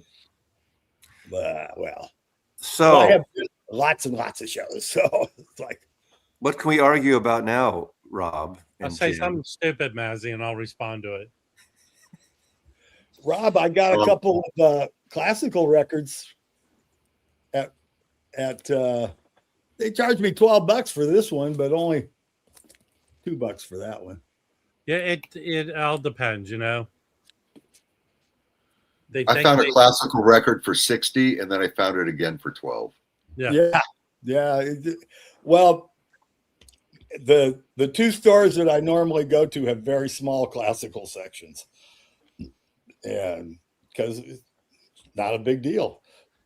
Yeah, I'm gonna do something tomorrow that I haven't done in a while. So I'm gonna Jim's going away. Oh, your boyfriend's going away. Yeah, he's going to AXPONA. Yeah, I'm gonna do like an hour away drive to do some record shopping. Flowering Spikes? Huh? Are you gonna go to Flowering Spikes? That's no, I'm not. I'm going the other direction. Way in the other direction. Can I ask Jim a question? I want to bring Jim back to the conversation because he looks a little like distracted. Well, you just said something stupid, Mazzy. How dumb is that? Yeah, that was... Okay, Jim. Did you put bands? Jim is leaving, I guess, tomorrow to AXPONA. He's going to Chicago or outside Schaumburg. Is it Schaumburg? Yeah, Schaumburg. Schaumburg. So you're going to Chicago. And you're hosting a panel. What is the topic of the panel, and why did they ask you to host? Well, it's not a bad question. It's just honest. No, the topic of the panel is record collecting, and they asked me because they thought maybe they would find an expert or something like that, someone who is a record collector, not flipper, just a record collector, not a flipper. Not a gravy trainer. I told the gravy trainer. Are they flying you out and putting you up for this thing? Fuck no. Okay. I did get a killer deal on a hotel room though. I got the AXPONA deal. How far is it from the venue? I think it's walking distance. It's just next door. So I'm staying where the staff is staying. I'm part of the AXPONA staff. Hey, I'll give you $5, Jim, that during the panel, you take out a piece of paper and open it up and I have an announcement. Chance you are not the father. Okay, Jim. Now, Jim, part 2. Who is on the panel with you? I prefer the panel is Chance. Oh, Chance is okay. Texas Dave. Okay. And Vinyl Latte. Okay. And Texas Dave has been promoting the shit out of it. And Texas Dave has been promoting the shit out of it. Yeah. Are you going to have a clock? Are you going to have a clock? Well, that's my job. We've got 45 minutes. Everyone only gets about 10 or 15 guys. Keep it short, 10 minutes each. Okay. Here's my prediction. Because it's at a plum spot during the show. Oh yeah. It's at the time when everyone's packing up their rooms and trying to leave. Exactly. We got bumped from the prime spot, which is 2:00 on Saturday. Why that guy originally gave me 2:00 on Saturday, I'll never know. But he's a very nice guy, Bill. And I got bumped from the best to the worst. Sunday at 2. Now, Sunday at 2 is when people do start breaking down and let's get the fuck out of here. All right. There'll be 4 people. There'll be 4 people sitting there watching them. One guy will be homeless who's just trying to get out of the cold. So since you have Dave on your thing, be sure to bring up Record Store Day Independence conversation. Okay. So is AXPONA going to live stream your panel? No, I don't know. I really don't know. If I My- get the link for the live stream, I'll send it out to everyone. I predict it'll be like that Geraldo episode where someone Nothing will happens. pick up a chair and throw it at Jim. Oh, well, there will be that. Well, I No, couldn't it's make it gonna be- anyway. Sunday is Dr. Roberts Weiss Memorial. We're going to. Oh, very good. So What's the Zappa fan question? Yes, I'm a Zappa fan. Who's the Zappa? What's the Zappa fan? We'll be in the big room. Schomburg. Oh, is that okay? No, it will not be in the big room. Here's my prediction. 10 minutes into the panel, Jim will go, all right, questions from the crowd. And there'll be There's one. no crowd. No crowd. So that's going to be fun. Jim will Actually, go questions from the crowd, and a guy will go, hey, where do I get parking validation? Yeah. Better know that, Jim. I think you should bring up something about $12,000 audio cables. Okay, I would do that if for the show. this was about equipment, but because it's about record collecting, I'm going to save that for the equipment. But we're just going to talk record. Even though these guys, that are on my panel, these guys that are on my panel do have an equipment show. They have a brand new. They've had 2 or 3 episodes, and it's very good. And equipment is very. Yeah, I will be signing. Check for me. There you go. Chuck T. So we might have a pizza party Saturday night. That could be fun. Who? The people that live in the Midwest that are going to go to the show and blah blah blah. I love Chicago. Chicago's a great town. My kind of town. My opinion of Chicago, or the people of Chicago, I don't know them that well, but every time I go, I get the thought, seems like all the assholes moved to LA because everyone in Chicago is so fucking nice. Chicago's so nice. Great. I went there for like there must have been some assholes, but I think they moved to LA. Yeah, I love Chicago. So I find everyone nice there. And there's going to be RCNs there. Hopefully, I was supposed to send them earlier, but they're arriving today at AXPONA.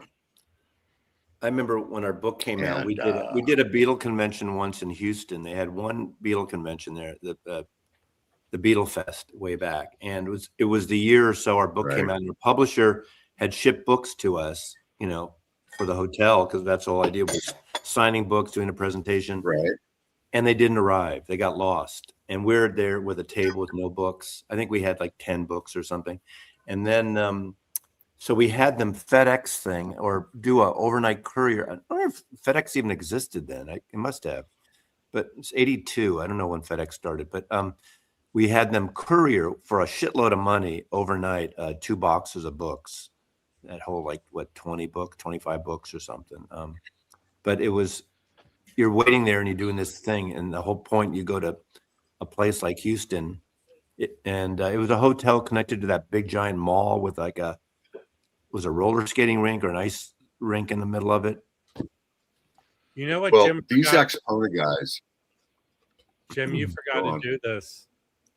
Jim forgot to print out 8x10s and order Sharpies so you could give out. I do have a Sharpie, but they bring the Sharpie. I don't think it's a good idea unless they're offering free pizza. I don't think we should be in the big room. I don't even know what that means, but anyway, hey, I'm going to AXPONA to try to sell ads. Actually, so here's what Jim's going to do. He's bringing copies of Record Collector News with him. You bring it up to him, bring your own Sharpie, and Jim will autograph it like this. He'll put Bruce a big Springsteen. That's Jim's autograph right there. You just destroyed one of my papers. How dare you? Yeah, How dare you? Hold on. By printing your paper, you just destroyed your paper.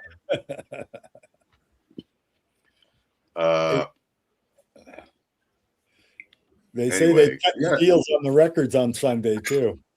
at the record fair, AXPONA. Oh yeah, they have a good record fair there. My How big? buddy, How I got big? a friend. How many record dealers do you think will be there? I know Chad will bring a whole bunch.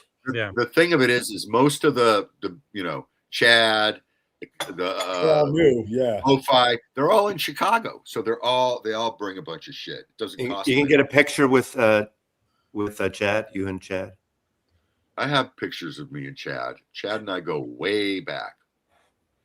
Chad's a great guy. Does he advertise in Record Collector News? Chad has never spent a penny in Record Collector News. Not a cent.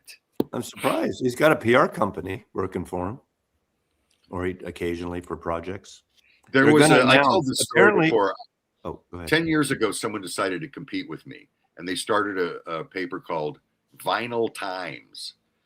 And in their first issue, they decided it would be a good idea to give all the big players free ads. So all the ads in the first issue were free.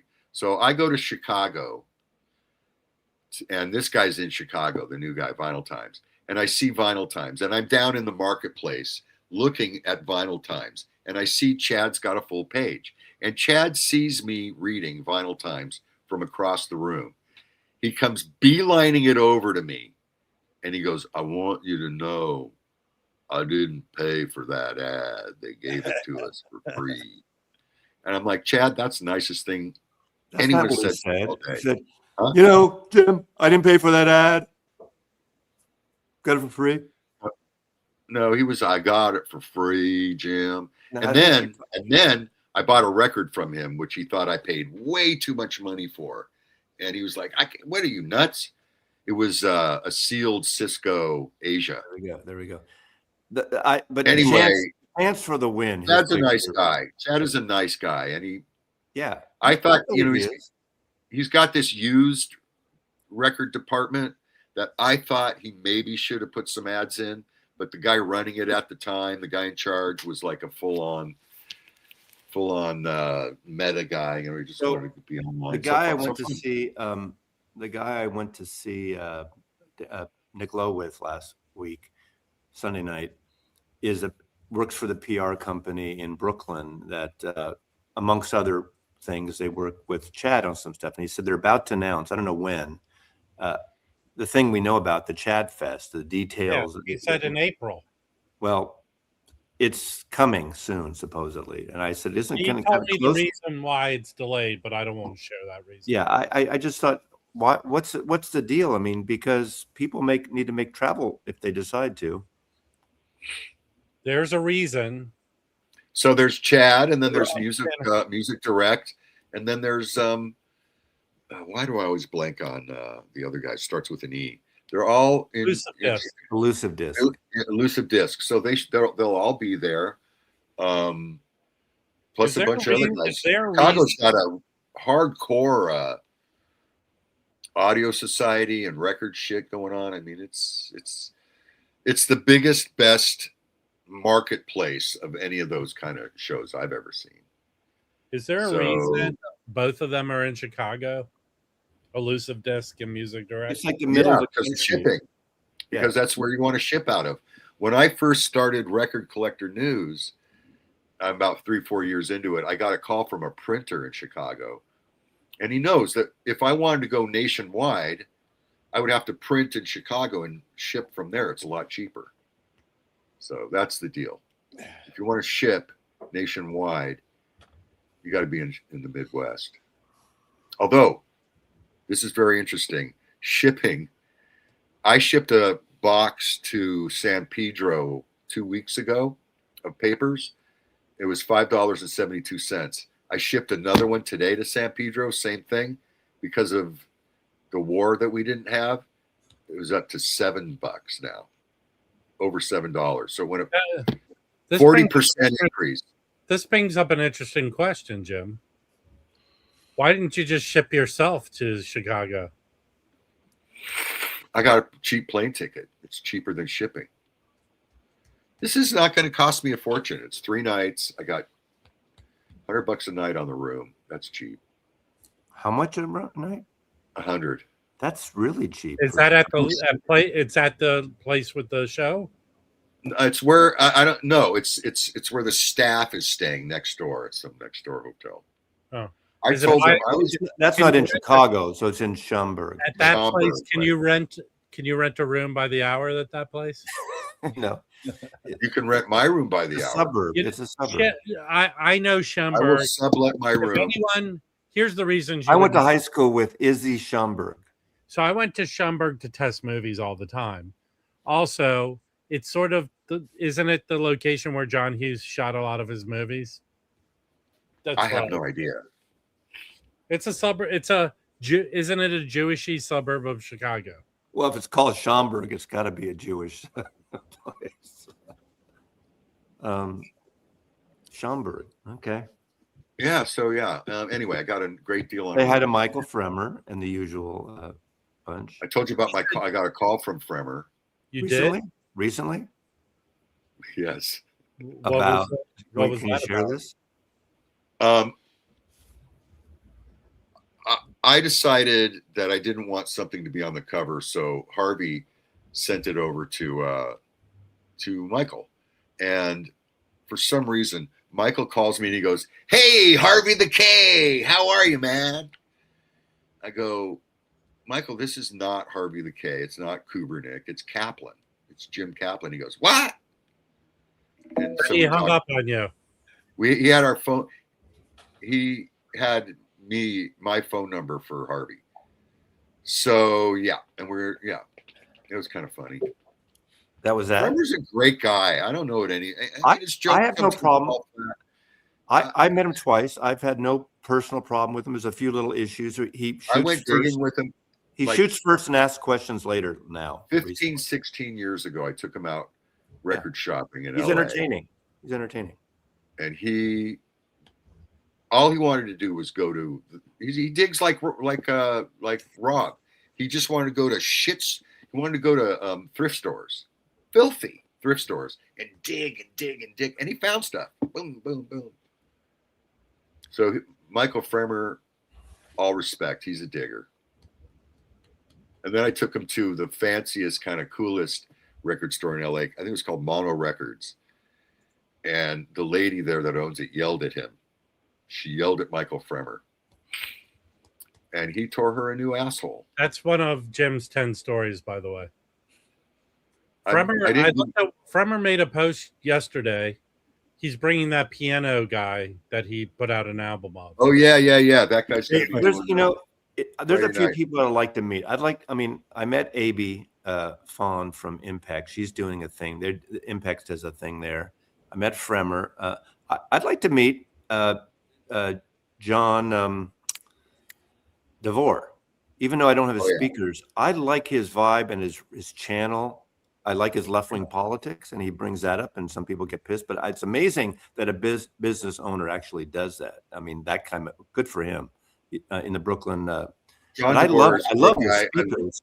I love his speakers. They're great sounding speakers. And John DeVore did, in fact, he doesn't get my email blasts anymore. He hit unsubscribe. Well, I can understand. I get so much shit. Yeah. So thank you, John. But no, his speakers are fucking great. I still get photography email blasts from photographers and things like that, and I just can't bear to unsubscribe because I know what it's like being on I used to do that all the time, send shit out. So I still get Anyway, shit from salespeople. I've been retired 6 years. I still get shit. I get photographers looking for agents still, and I said I'm out. I don't do it anymore. I get calls from people offering me a $50,000 personal loan. All I need to do there's all those calls. Yeah. I get a lot. I get annoying phone calls from Jim Kaplan. That could be annoying. Yeah. Not could be. They usually start with, "Where are you right now? What are you doing?" Yeah. And the third question is, obviously, "What are you wearing?" And the correct answer is Chanel and an ankle bracelet. The gravy train, yeah. I gave it up. I got off. I couldn't handle it. I felt stupid. I felt guilty, believe it or not. Jewish guilt. Well, go to Skokie, not Schaumburg.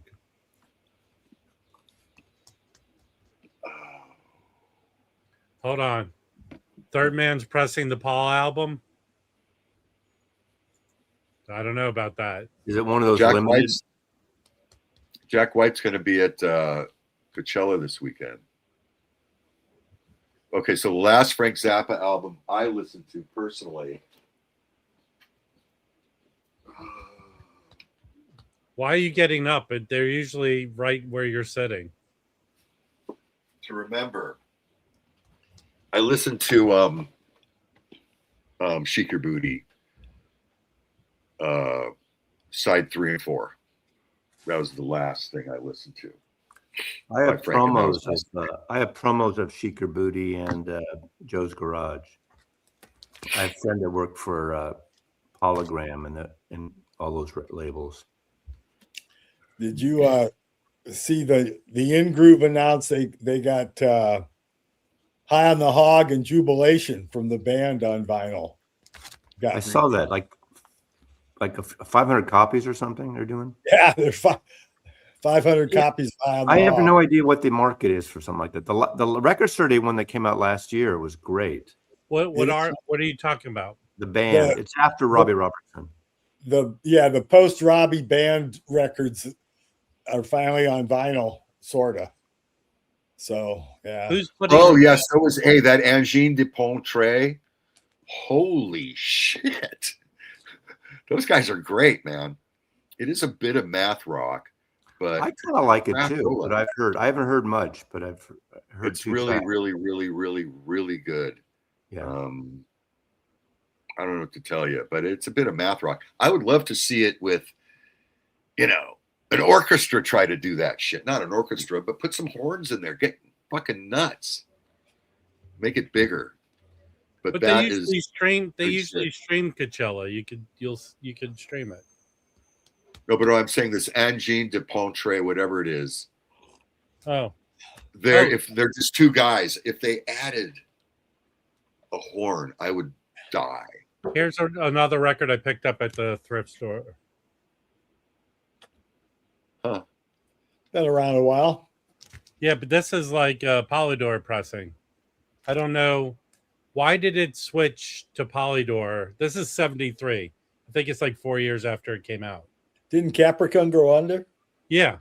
Yeah. Then this is a US Polydor that came out right after, or 4 years after. Gabby, I just got it too. Thank you. I saw your link, but I just got the email as well. Of What was that ding? Please turn that down. Wow, that is so rude. There's nothing wrong with a ding. It's when you're blaring a full song. Hold on. All right, whose ringtone is that? That's every ringtone. All right, stop I have with two ringtones. I have one for Sherry, and then there's everyone else has a ringtone. I've never given individual ringtones to people. You had one for your mom. It was like I had one for my mom. That was a dreadful.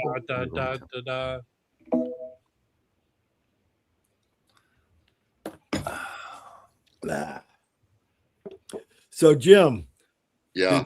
did you ever actually get the box on Antone's 50? Yes. Yeah. Yeah. The book isn't it great? Yeah. I did. Yeah. It's a bit of a stretch for me, but I did get it. Yeah. What are you listening for? You look perplexed. Are you stressed for Record Store Day already? Me? Yes. Yes. You're the new guy in town. Scotty. It's gonna be a rough day. Why? It's just gonna be a long day. I'm in charge of the line first of all, and then later on, For Record Store I'm in charge of. Yeah, for record store. Then after that, I'm in charge of the line for Lou Graham signing. Let me stuff. ask you this: the record store that you help out with on Record Store Day, are they stressed enough? Do they hate it? Do they want to end it?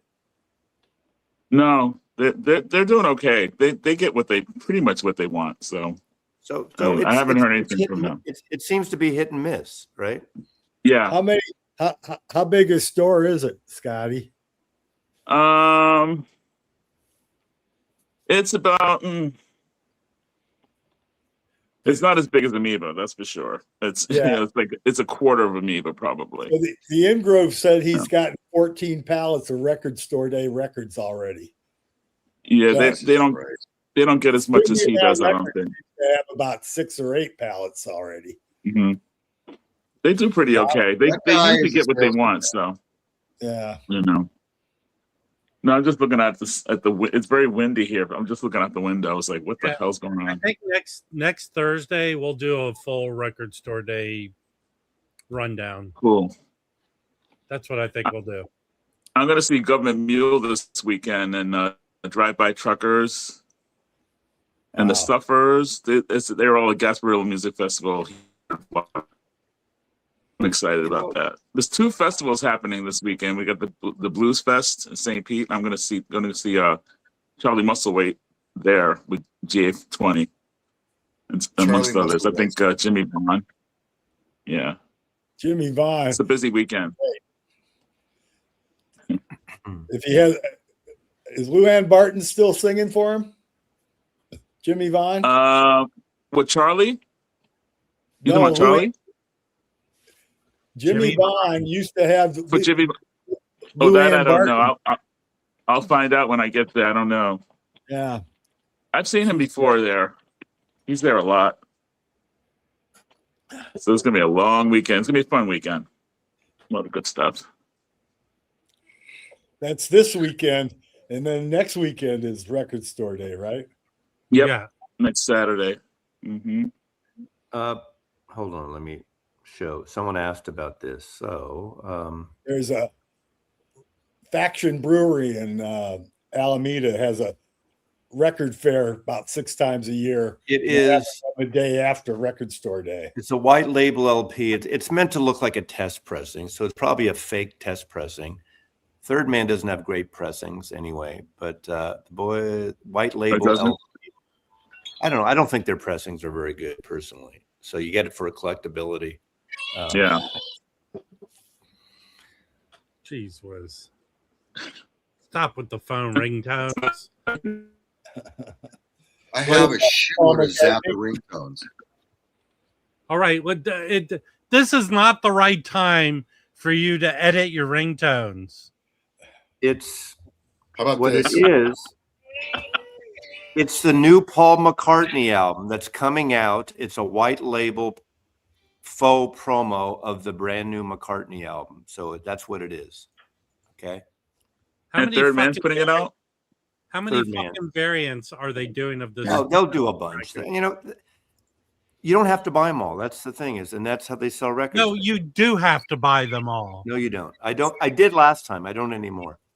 But I was talking about that because there was that Art Garfunkel. Led Zeppelin did 5 covers way back. Art Garfunkel did 5 variations of a cover back in the 70s. Yeah, why are you the Blockheads? Yeah, why are you going back 50, 60 years, Mazzy? Well, I'm saying it's nothing new. No, when that Paul McCartney 3 came out, he did 1,500. Oh, that's right. Yeah. But remember the one I bought? I bought the Third Man one, and there were 300 copies, and I bought it for $60. And I don't usually flip. I saved it for 3 months, and I saw it going for crazy money. I sold it on eBay for $2,600. So I figured, if somebody wants to pay that much, I don't need it. Mazzy took that money and got calf implants. Yes. All right, change my ringtone. It's too bad. I don't understand why. I really respect. I like some of his music with Jack White. Okay, and I love that he pioneered or wanted to bring more record plants when things were tight, and he did his own. Mm. And his records, the pressings are really inconsistent. There, sometimes they're noisy. I don't know why they're not like Fidelity or RTI or Got a Groove. I don't know why they just can't. Hold on. Here's the added benefit of buying a Third Man pressing. You get the soot and dirt that's in the air in Detroit. It baked into every vinyl. Now, here's a question. Definition of a flipper. If you keep something for 3 or 4 months, is that flipping it? Is that just you saw? Okay. Well, let me ask you a question. I didn't buy it. Are you taking it into a record store and trading it in, or are you selling it yourself on one of your? I sold it. That one I sold on eBay. I just On put eBay, it right? Mazzy, and I put a low minimum and it bid up. You know, it's one of those. hold on, Mazzy. Here's the deal. You're so open to criticism with every movement you make. Just say, hold on. I think people will respect you more if you just say, yeah, I flipped it. And the respect that you paid $60 for something and got $2,600, people, I think, will be generally okay about. No, but it would have been tacky if I bought it and the next day I sold it. You know, I It's didn't about buy intention, though. It's all It's about still- intention. it wasn't intentional. It doesn't matter. Right, Mazzy. that's what I'm saying. That's what I'm The saying. time- So it wasn't intentional. The time frame doesn't matter. You flipped the record. No, right. You know, Also, record flippers are a boon to society. There's nothing wrong with being a record flipper. no, I don't think there's anything wrong with it. Their name is written in the book But, of life. You know, someone who does the flipping has to do. It's to me, it's too much work for little payoff. Really, I mean, if you're going to stand in for 6 hours in a line, Well, hold on, Someone man. I look at someone like Patrick, and I'm jealous because I'm not as interested in digging through stuff as he is, because maybe I could find some, this is interesting. Blah, blah, blah. I miss that, and Rob too. I don't get any of that. I just like, here's another Zappa record. Well, the only flipping I do is I go and grab Jim and I flip him around. You do flip. You flip. the only vault record I signed up for the vault and got was the Live Dylan in New York, I think, or which one? There was a Live Dylan album, and I just joined it and then quit the vault series. But personally, I buy high and sell low. Yeah, that's what I've always done. You're a flopper. Hey, Matt. Yeah. Hey, shut up. Jack's trying to talk. Don't pull a Harry on him. Here's the defining thing, Mazzy. Did you open the record up and listen to it? I opened it up. I didn't listen to it. I you opened it up. So it was no, it didn't come sealed. It was one of those open. Did you listen to it? No, He did not. He did not. Flipper. Because I had 7 other copies to listen to. Flipper. It was the handmade silkscreen cover. I was going to tell you, I got a Third Man Press, the new Vault a couple days ago, and I listened to it. The pressing's okay. Yeah, the recording. I mean, three LPs and a single of Jimi Hendrix just jamming on the guitars. Nah. No.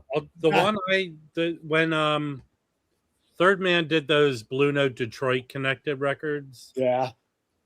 I think I have the Grant Green live at Club Mozambique, and that was good. That's fine. That's nice. I think that's one. Yeah. But they are. I have had some less than perfect records from. Yeah. I mean, this one I picked up that Neil Donaghy one. That's a horribly pressed record. Horrible. I hope Numero Group or whatever their name is. Numero Group. I hope they change their ways. They do good stuff usually. This one was not. Oh, that one's bad. They do. Usually this stuff is good. Yeah. Yeah, I pre-ordered a box from them, the American Analog set, the new one that's coming. I pre-ordered the new Laurie Anderson from them, the live thing. I want to get that too. That's none such. Oh, none such, not Numero. Sorry. I have the Electric Bird. That was good. God, what are we gonna do for the next 7 minutes now? Can I show something? Yes. This record I've been listening to for several days. It's so good. Eric Krasno, the guitarist that started Soul Live and Lettuce. He's solo now, and this record's called Always. It's kind of like it has like a 70s kind of vibe to it. It's really, really good. It's kind of funk jazz. I mean, soul jazz type thing. Is she naked on the cover? She's covered up though. That's his wife. She was pregnant.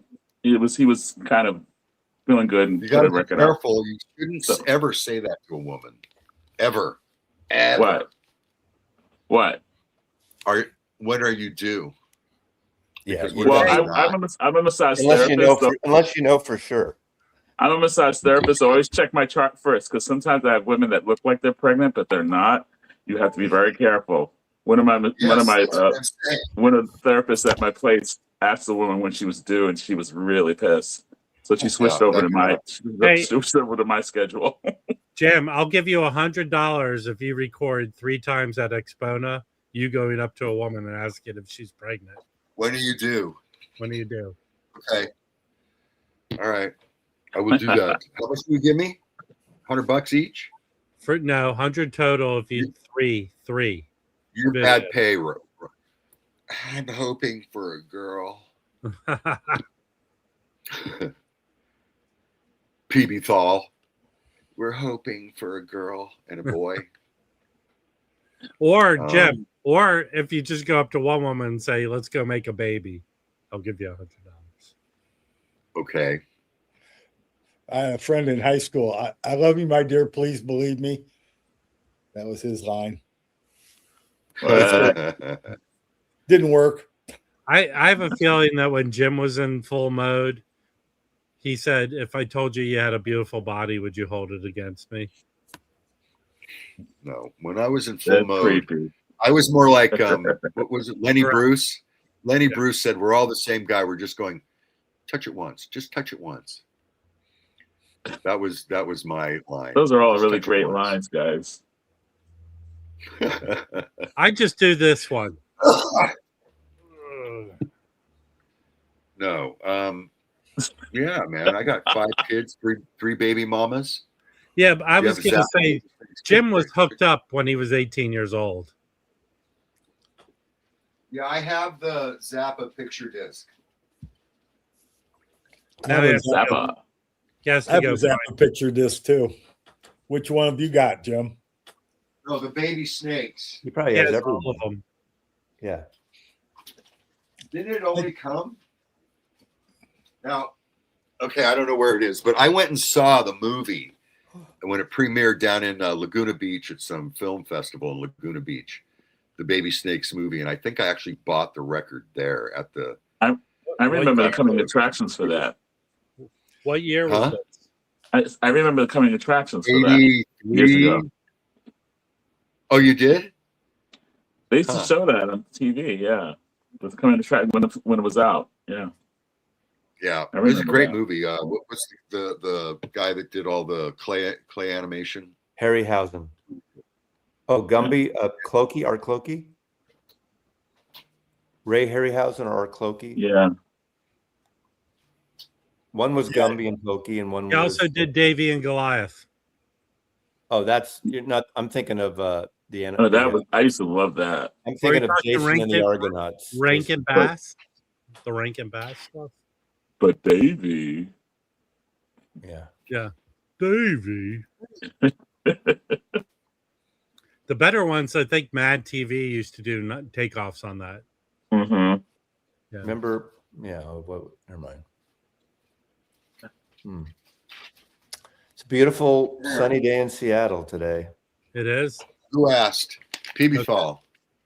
It's kind of overcast at San Pablo. It's going to be sunny and 65 One, today. uno, dos, Jeez whiz. tres. The picture discs, all of them, huh? Yeah. Baby The Intercontinental Absurdities presents Baby Snakes, a movie about people who do stuff that is not normal. Frank Zappa. And yeah, Baby Snakes. I don't know why I have 3 of them. Here's one with a sticker. You going to tell us a story when you met Frank Zappa? Please don't start stuff. The year was 1982. Reagan was in the White House. That was in Laurel Canyon, or was it Tobanga Canyon? No, it was Laurel Canyon. He was living on Woodrow Wilson. And I He went to was the the house. center of everything, wasn't he? Well, he was the center of Laurel Canyon, that's for Right, sure. He right. lived in the log cabin, which was kind of on the right near on the property of the Upton Sinclair mansion that's built in the middle of the Right, the valley. which I think No, in the middle of the canyon, there's a mansion that was built by Upton Sinclair in the 20s or 30s. Now it's owned by, who's the record producer with the beard and he doesn't wear shoes and he did Johnny Cash? Rick Rubin. Rick Rubin. Rick Rubin, I think, lives there now. I thought he lives in Malibu. No, he's got the Dylan. I think he's got this place too.